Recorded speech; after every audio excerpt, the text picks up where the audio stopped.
बंगाल की मुख्यमंत्री ममता बनर्जी ने सीधे तौर पर कहा कि क्या बीजेपी उन्हें मारने की साजिश रच रही है, क्योंकि किसानों से बात करने के लिए मंत्री के पास वक्त नहीं है, वो कल बंगाल में होटलों में हैं और उनके खिलाफ साजिश रच रहे हैं, उनको कैसे निपटाया देखिए, जाए। मैं समझता हूँ कि किसी भी मुख्यमंत्री का ये कहना एक बहुत गंभीर विषय है, और ख़ास तौर पे तब और कष्ट होता है कि जब उन्हें चोट आई, उनकी चोट का उपहास किया गया, नौटंकी की बात की गई।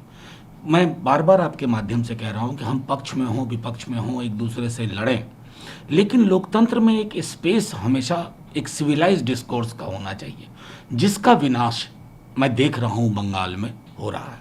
बिहार में भी कोशिश की गई थी, लेकिन पूरी तरह नहीं हुआ। यहाँ पूरी तरह उस विमर्श का बिना, उस संदर्भ में आप ममता जी के बयान को देखिए, इसके इधर कुछ भी नहीं।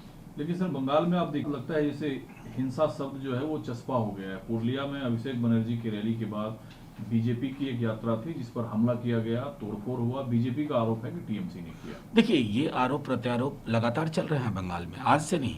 मैं कम से कम आप लोगों के माध्यम से तो 1 सवा साल से देख रहा हूँ। 1 सवा साल से जो हमारे संदर्भ में सबसे विशद चीज निकल करके आ रही है कि भाषाई हिंसा इस पराकाष्ठा पर पहुंच गई ना।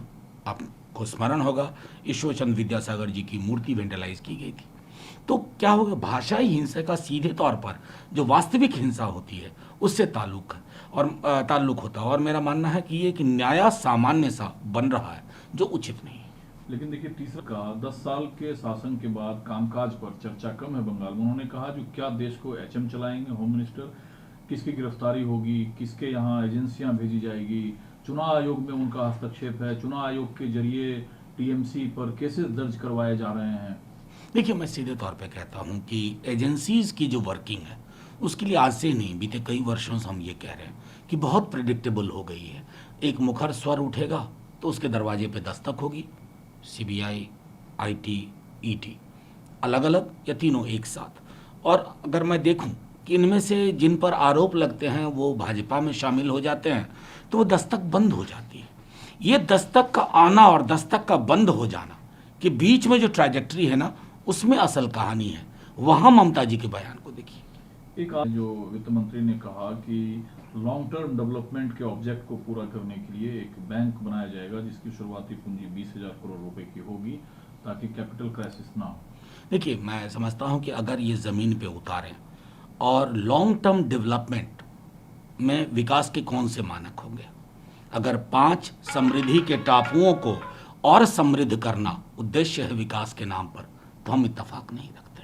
लेकिन अगर हाँ, एक समावेशी विकास सुनिश्चित करना चाहते हैं, खास तौर पे जो पेंडेमिक के दौरान जो छत विछत जिंदगी आ रही हैं, उसको अगर आप हैंड होल्ड करें वार्मली, तो हम आपके साथ हैं। आज राजनाथ की क्या यह सही नहीं है कि पश्चिम बंगाल में बम बनाए जाते हैं, राजनीतिक कार्यकर्ता मारे जाते हैं? जिस दिन हमारी सरकार बनी, हम देखेंगे किसमें वो दम है जो बम बनाता है और नागरिकों पर हमला करता है।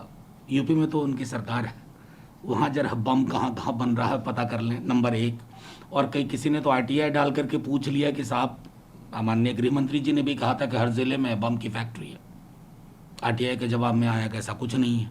तो ये पॉलिटिकल रेटोरिक को इस स्तर पर भी ना ले जाया जाए ना, कि बड़ी मुश्किल हो जाए कि आने वाले दिनों में आप हमेशा तो रहेंगे नहीं सत्ता में, आज नहीं 5 साल बाद आप बाहर होंगे, चलिए 10 साल बाद बाहर होंगे हर जगह से, लेकिन अगर ये न्यू नॉर्मल हो जाएगा विमर्श का, कल आप भी इसकी इज्जत में आएंगे, मुझे उसकी भी चिंता है। लेकिन अब तो दिल्ली जो अधिकारों की लड़ाई है उसको लेकर कल जंतर मंतर पर मुख्यमंत्री केजरीवाल समेत एक बड़े विरोध प्रदर्शन की बात नहीं, हम साथ हैं। हमारे नेता प्रतिपक्ष ने भी साफ तौर पे कहा है कि एक निर्वाचित मुख्यमंत्री के एक राज्य जहां एक निर्वाचित मुख्यमंत्री हो, उसके अधिकार छीन करके अनिर्वाचित नौकरशाह के हाथ में देने की ये अगर परंपरा शुरू हो रही है तो ये गलत है। आज दिल्ली है, कल को कोई और राज्य हो सकता है। हाँ, एहतियात के तौर पे ये भी बताऊं कि जब किसी राज्य के साथ ऐसा हो रहा हो, चुप नहीं रहना चाहिए अलग अलग दलों को, क्योंकि आप एक मामले में चुप रहेंगे तो वो चुप्पी आप पर कार्रवाई का सबब बन जाती है।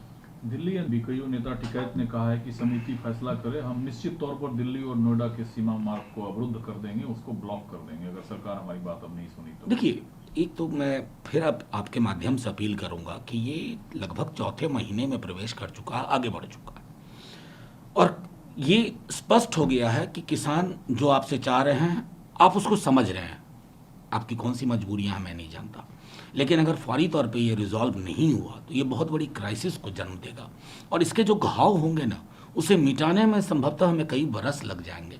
ये मैं आग्रह करूंगा माननीय प्रधानमंत्री जी से, सीधे तौर पे आप वो हस्तक्षेप करें, इसको रिजॉल्व करें, ये मानते हुए कि किसान और किसानी की बेहतरी किसानों से बेहतर न वो समझते हैं न मैं समझता हूँ। एक सवाल और है जो कि कुछ आयतों को हटाने की बात की जो उन्होंने कहा मोहम्मद साहब के बाद जोड़े गए, उस पर काफी बवंडर अब खड़ा हो रहा है। उनकी मौत को लेकर खतबे जारी, राशि का इनाम करना, ये मामला कहाँ तक? नहीं, मैं तो अपने देश के लिए चिंतित हूँ साहब।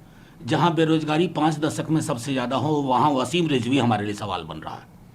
उसकी तो उपलब्धि है ज़िंदगी की सबसे बड़ी कि वो आपके लिए आप सवाल की शक्ल में आपके माध्यम से मेरे पास आ रहा। क्या हमारी ये प्राथमिकता है? कौन से दौर में हम जी रहे हैं? हमारी कितनी चिंताएं हैं, चुनौतियां हैं, उन पर वसीम रिजवी या उन जैसे तमाम लोग बात करें। वो असल में खोई ज़मीन तलाशने की कोशिश कर रहे हैं, लेकिन वो अप्रासंगिक है। ये कतई हमारे लिए एक महत्वपूर्ण मुद्दा है। ठीक है, महिला अधिकारों सभा में गर्भावस्था संशोधन बिल पास हुआ, उस पर क्या नजरिया आपका? देखिए, मैं समझता हूँ कि बेहतरी तो ये थी कि हम लोगों का मानना था कि इस बिल को सिलेक्ट कमेटी को भेज दिया जाए ताकि और एक बेहतर प्रारूप बन करके आए। बहरहाल सरकार की मेजॉरिटी है, तो क्या कहें।